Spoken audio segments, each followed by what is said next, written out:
Assalamualaikum warahmatullahi wabarakatuh. Perkenalkan, nama saya adalah Siti Nurainia, calon guru penggerak Angkatan 9 dari Kota Batu, Provinsi Jawa Timur. Kali ini saya akan melakukan wawancara kepada kepala sekolah saya dari SDN Nyaklik 03, Bapak Haji Maskur SAG. Wawancara kali ini sesuai dengan modul 3.1, yaitu pengambilan keputusan berdasarkan nilai-nilai kebajikan. Marilah kita simak. Assalamualaikum Bapak, bagaimana kabarnya Pak? Waalaikumsalam warahmatullahi wabarakatuh. Sehat walafiat, tak kurang suatu apapun, Bu Nur. Nggih, alhamdulillah nggih. Ngapunten, hari ini saya mengganggu waktunya Bapak. Saya akan melakukan wawancara terkait dengan pengambilan keputusan berdasarkan nilai-nilai kebajikan. Nggih Pak. Nggih, Bagaimana Pak? Nggih. Siap, Nur. Nggih. Sebisanya kita Terima kasih saya ucapkan kepada Bapak. Saya ketahui Bapak adalah seorang figur kepala sekolah yang selama ini menjadi tauladan bagi saya, dan saya ketahui juga Bapak selama ini adalah merupakan sosok pimpinan dari sekolah yang sangat aktif ya, baik itu di lingkup sekolah, kemudian K3S, karena Bapak basicnya agama, dan saya ketahui selama ini Bapak sangat aktif dalam bidang keagamaan. Tentunya di beberapa kegiatan itu Bapak pernah menemui masalah, terutama kasus-kasus yang dilema etika atau bujukan moral. Ya. Yang pertama yang saya tanyakan adalah bagaimana Bapak mengidentifikasi kasus yang merupakan dilema etika atau bujukan moral tersebut, nih Pak? Ya. Kalau sepengalaman saya, Bu Nur, di sekolah ini, di dalam menemukan adanya indikasi bahwa ada persoalan atau tidak ada persoalan, biasanya kita pakai kebiasaan, yaitu dengan cara merasakan adanya suatu persoalan yang bergejolak di lembaga. Karena kita tahu bahwa di SD sekolah itu kan banyak teman-teman yang bekerja sebagai guru, dan di dalam hal-hal pembicaraan ini kadang-kadang satu dengan yang lain mungkin kita terima dengan tidak sama, atau kita mendapatkan info-info yang nggak sama dari satu orang ke satu orang yang lainnya. Berarti di situ menurut saya ada satu persoalan yang ada persoalan karena mereka bergejolak. Gitu seperti itu. Ya. Kemudian bagaimana Bapak menjalankan pengambilan keputusan tersebut ya, terutama untuk kasus di mana ada dua kepentingan yang sama benar atau sama-sama mengandung nilai kebajikan, Pak? Ya, setelah kita mendapatkan sumber adanya gejolak itu yang kita tahu terkait dengan apa gitu ya, lah itu akhirnya ya tidak kita perlama, kita mencoba untuk mendiskusikan dengan teman-teman, kita kumpulkan teman-teman, kita rapatkan untuk mendiskusikan hal-hal yang tadi kita indikasi sebagai persoalan yang menjadikan tidak tenang ya, bergejolak tadi, dengan cara yang mengumpulkan rapat untuk bersama-sama mengambil sebuah persoalan untuk dijadikan satu permufakatan, kesepakatan untuk cari jalan keluarnya. Kemudian langkah-langkah atau prosedur seperti apa yang biasa Bapak lakukan selama ini ya? Iya, tadi seperti yang di atas tadi, kalau kita sudah mendapatkan ada satu persoalan atau dilema mengenai suatu persoalan yang sama-sama baik, ya kita mencari keputusan dengan cara tadi mengumpulkan teman-teman. Caranya kita ajak bicara, siapa yang paling banyak di situ memberikan alasan-alasan dan maton, ya maka itu yang kita pakai sebagai dasar untuk dijadikan sebuah keputusan untuk melaksanakan persoalan yang dilema tadi. Oke, baik Pak. Kemudian selama ini yang mungkin paling Bapak anggap efektif dalam pengambilan keputusan kasus dilema, khususnya kasus dilema etika ini apa nih Pak? Ya, dilemanya terkait dengan apa pula itu di situ, maka yang menjadikan hal-hal yang menurut saya jadi satu ya, keefektifan, yaitu bahwasanya teman-teman harus paham terhadap persoalan yang didilemakan atau yang jadi persoalan tadi, harus paham betul mengenai persoalan-persoalan yang tadi menjadi satu dilema. Kemudian dari adanya masukan-masukan yang positif di dalam rapat itu terkait dengan pemahaman terkait dilema tadi, ya tadi akhirnya kita jadikan satu pertimbangan-pertimbangan untuk memutuskan suatu hal yang terkait dengan persoalan dilema. Jadi kepahaman itu yang paling penting, kepahaman teman-teman terhadap menilai suatu persoalan tadi bagaimana. Nah, tadi kan di luar atau sebelumnya kan kita beri waktu untuk kita undang, kita rapatkan. Mungkin teman-teman juga sudah membaca hal-hal yang terkait dengan itu. Nah, ini kita kumpulkan, kita cari pertimbangan-pertimbangan, saran-saran pendapat terkait dengan persoalan dilema tadi. Oke. Terima kasih Pak. Oke. Selanjutnya mungkin hal-hal apa yang selama ini merupakan tantangan dalam pengambilan keputusan pada kasus-kasus dilema etika tersebut Pak? Ya, kalau jadi satu tantangan ya tadi karena teman-teman tidak siap untuk memahami persoalan itu karena tidak membaca atau tidak memperhatikan, sehingga di dalam rapat pun juga kadang-kadang tidak jadi keputusan karena memang teman-teman tidak bisa menyatu, kurang paham di dalam memahami persoalan itu, sehingga kadang-kadang ya jadi PR. Kemudian kita kumpulkan lagi untuk kita ambil solusi, untuk kita ambil rapat yang kedua untuk bisa menghasilkan keputusan yang betul-betul sudah jadi satu kesepakatan bersama. Oke Pak. Apakah Bapak memiliki atau tatkala memiliki jadwal tertentu dalam sebuah penyelesaian kasus dilema etika? Nah, di sini apakah Bapak menyelesaikan di tempat secara langsung atau Bapak memiliki jadwal untuk menyelesaikannya? Bentuk atau prosedur apa yang Bapak jalankan? Ya, kalau secara jadwal yang tertulis atau yang mending-mending nggak ada. Tapi setelah kita mendapatkan persoalan dilema yang tadi kita kumpulkan teman-teman untuk mendapatkan solusi, dan akhirnya juga tadi bisa ditemui kalau memang teman-teman itu siap, ya akhirnya bisa sampai kepada keputusan. Tapi kalau tidak siap karena mungkin kesibukan dan karena tidak kurang pemahamannya di situ, ya maka harus jadi PR, sehingga kita harus mengulang lagi untuk rapat yang kedua. Jadi di sini saya tidak punya tidak punya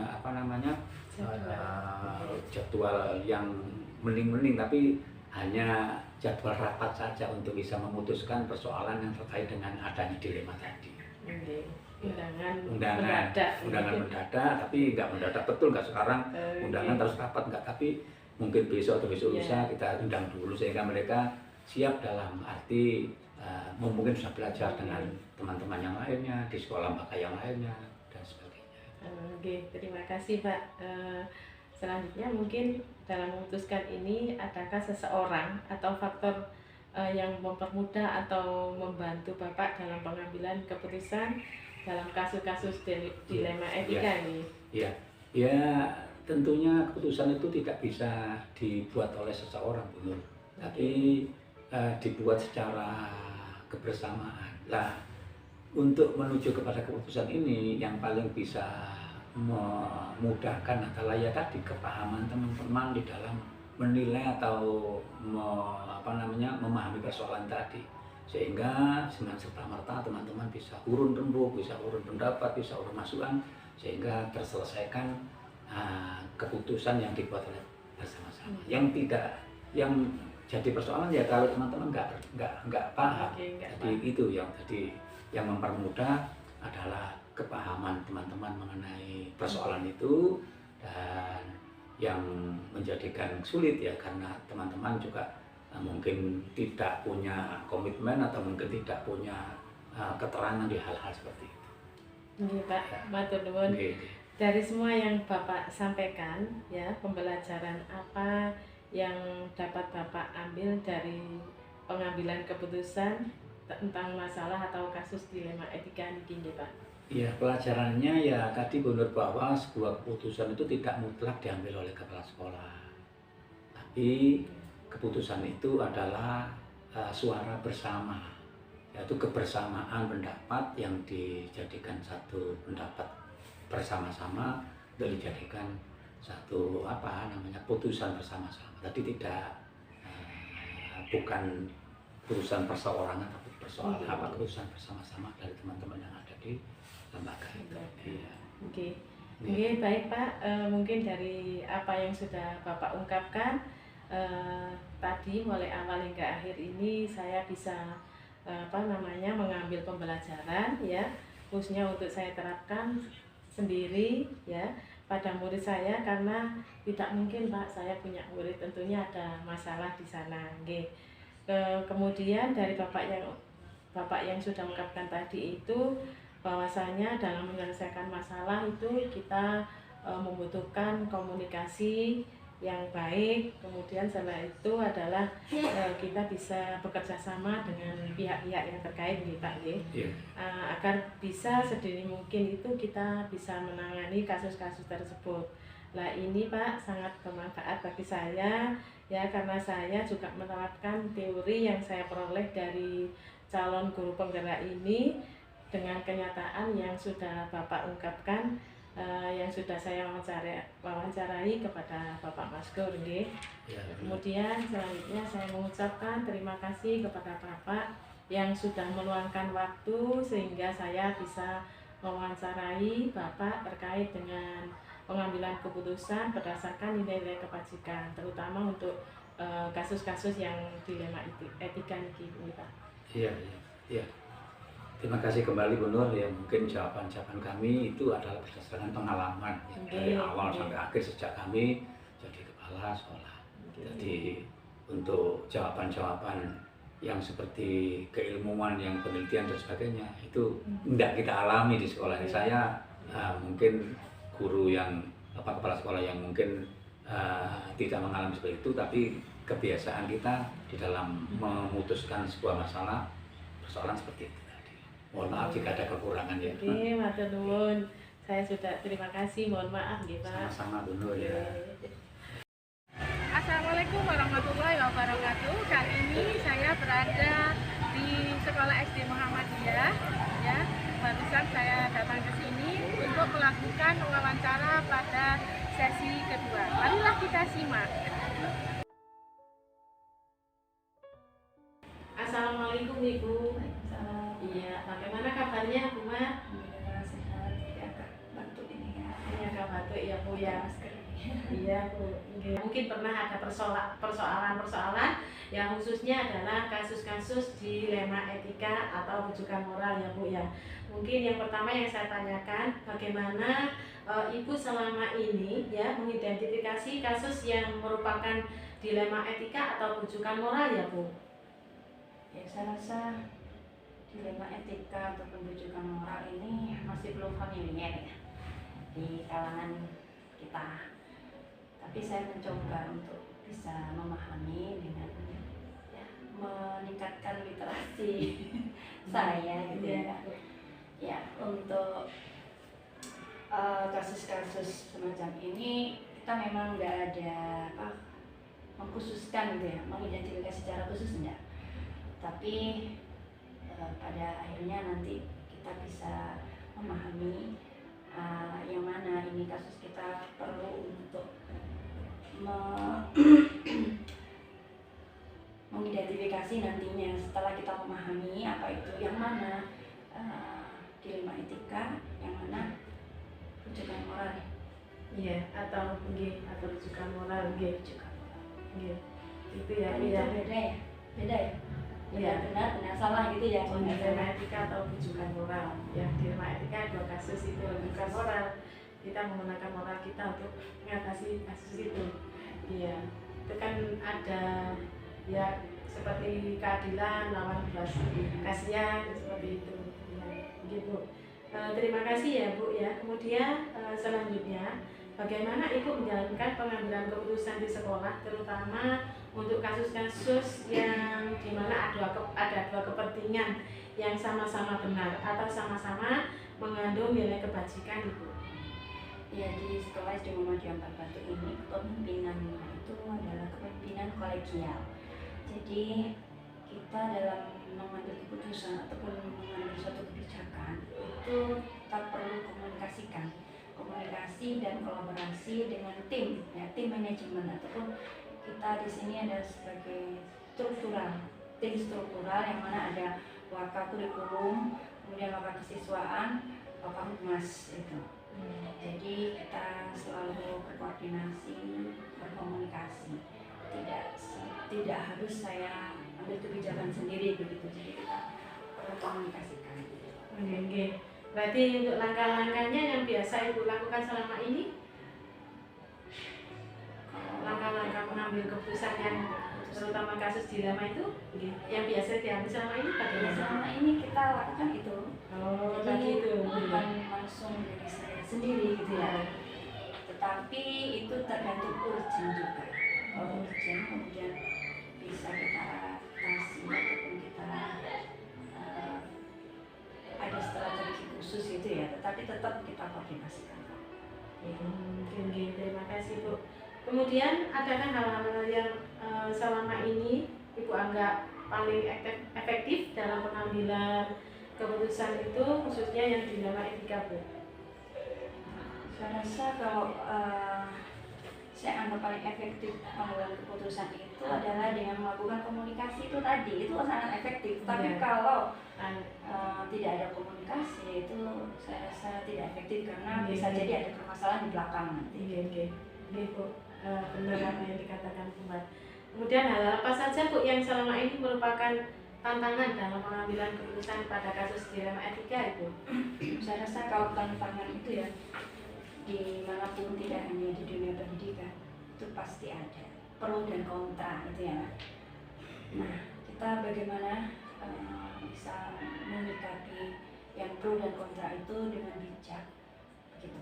Ini adanya pro dan kontra, tapi kalau ketemu dikomunikasikan akhirnya jadi ada keputusan yang jadi yang baik. Yang pro udah nggak masalah ya kan. Ya. Nah, yang kontra ini kita perlu berikan suatu memantapkan ya untuk mengapa kita bicara seperti ini kan. Oke, Bu, terima kasih. Kemudian adakah selama ini Ibu memiliki sebuah penyelesaian pada kasus dilema etika, jadwal tertentu mungkin untuk menyelesaikan kasus di tempat atau memiliki bentuk atau prosedur yang bisa dijalankan Bu? Ya, untuk ini kita tidak ada jadwal khusus gitu ya, menyesuaikan kasusnya misalnya harus diselesaikan saat itu juga terus kita selesaikan. Tapi kita perlu waktu, kita tunggu ya. Ini ada undangan mungkin. Ya kita kalau koordinasi kita bicara. Iya, Bu. Terima kasih. Kemudian adakah Bu faktor-faktor yang selama ini mempermudah atau membantu Ibu dalam pengambilan keputusan pada kasus-kasus dilema etika? Yang menurut saya mempermudah itu misalkan kita satu hati ya. Yang satu hati, satu visi, satu aksi itu bisa kita jalankan. Iya, kembali lagi ya. Yang tadi kontra itu ya. Kemudian Bu, dari semua yang Ibu sampaikan ya, pembelajaran apa yang bisa Ibu ambil dari pengalaman mengambil keputusan pada kasus dilema etika ya Bu? Saya rasa kita sama-sama ya. Saya juga pernah mengajar jadi guru ya Pak. Nah, dulu kalau sama anak-anak itu kan enak, gampang diatur disuruh Iya. ini iya manut. Tapi kalau untuk guru-guru, nah ini kan mereka dari mereka datang dari beberapa yang berbeda ya, sosial berbeda, ekonomi berbeda, sehingga karakter mereka juga berbeda. Jadi gimana kita bisa mengambil strategi yang pas gitu ya, itu lebih mudah gitu daripada kita menyamaratakan bagaimana mengatasi permasalahan itu, nanti jadi kurang buat kita. Gitu ya Bu ya. Oke, sangat banyak sekali dan sangat menarik sekali apa yang sudah Ibu Mariani sampaikan. Dari yang Ibu sampaikan dan ungkapkan tadi ya, saya bisa mengambil pembelajaran untuk saya terapkan pada murid. Karena saya mempunyai murid, tidak mungkin saya tidak punya masalah Bu. Dari yang Ibu ungkapkan tadi, nantinya bisa bermanfaat bagi saya dan saya bisa belajar sedini mungkin untuk menangani kasus-kasus dilema etika. Tentunya tadi ada beberapa langkah dengan komunikasi yang baik ya. Di sini ada tim kolegial itu ya Bu, jadi sangat efektif sekali. Kemudian selain itu juga ada kerjasama dengan pihak-pihak yang terkait.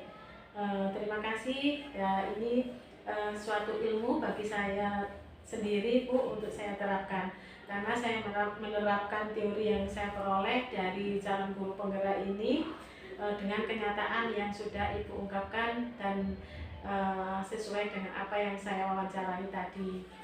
Mungkin ada lagi Bu tambahan? Sebagai calon guru penggerak, sebenarnya kan sudah proses mau sebagai guru penggerak ya kan, bukan calon lagi kan, sudah itu pada dasarnya kan nanti jadi sebagai pemimpin pembelajaran ya kan, pemimpin pembelajaran itu ya harus bisa lebih bijak ya kan, bijak dalam mengambil kebijakan, mengambil keputusan. Itu pun kita lebih kepada mementingkan kepentingan orang banyak daripada kepentingan pribadi, saya rasa seperti itu. Jadi hal-hal yang untuk kepentingan sekolah, untuk kepentingan anak-anak itu kita dulukan.